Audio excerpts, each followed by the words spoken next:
Di-revealkan. Dia tak nak hibur-hiburkan. Maknanya dia memang bantu tu. Ikhlas. Dia tak nak apa-apa balik pun.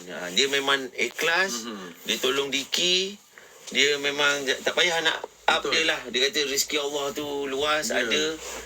Tanpa interview ni pun InsyaAllah tak ada masalah. Diki, berapa lama sudah Diki kerja? Yang nak sedap-sedap chat tu ikutkan 3 bukan ni lah tempat dia kalau ikutkan yang macam nak sedap-sedap chat 3 tu. tahun lebih lah. Girlfriend pasti orang KL lah. You dah ada girlfriend ke Diki? Ya betul ke you? Betul ke you? Tak ada.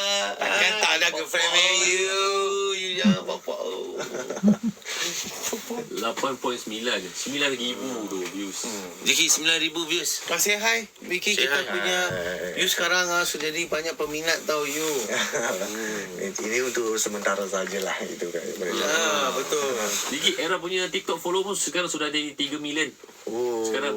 Sekarang 3 million lah. Wow. Thank you guys kepada yang follow TikTok Era, menjadikan kami Yang nak sedap-sedap tu tengok ni. Nak sedap-sedap tu.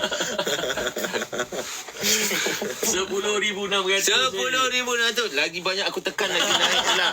Aku lagi tekan lagi naik pula view. Tadi 9,000 je. Diki. 11,300. tekan lagi. Okey, jom. Rupa bunyi ni tempat naik like tu. Kita tekan ni love naik. Ada Diki. Jom, let's go. Jom. Good.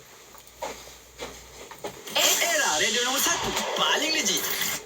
Selamat pagi Malaysia. This is 3 pagi Era, Nabila Malazan Jazmin dan juga Radin Power 5G, tambah kelajuan tanpa batasan dan hiburan tanpa henti. Kuasakan era kita dengan Salcom DG tanpa batas, dicipta untuk era kita.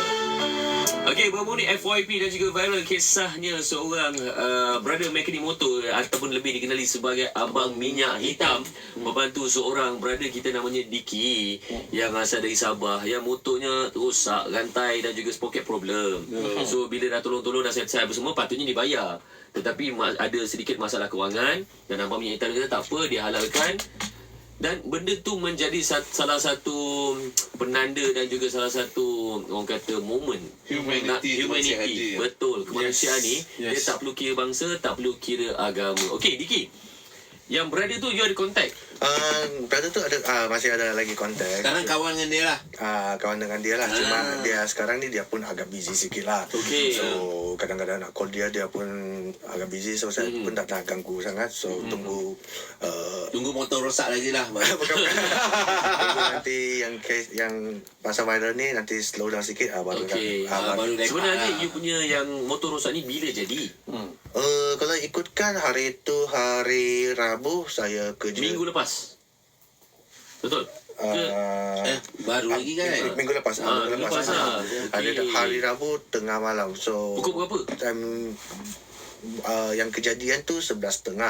So abang tu time saya dapat abang tu sana tu time dia sampai 12:20 dah silap. Time dia sampai tempat saya. Boleh sebenarnya tengah tunggu dia lah.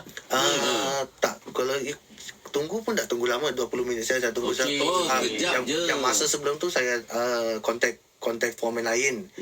Cuma yang ini yang Abang Minyak Hitam ni yang saya last dapat kontak saja.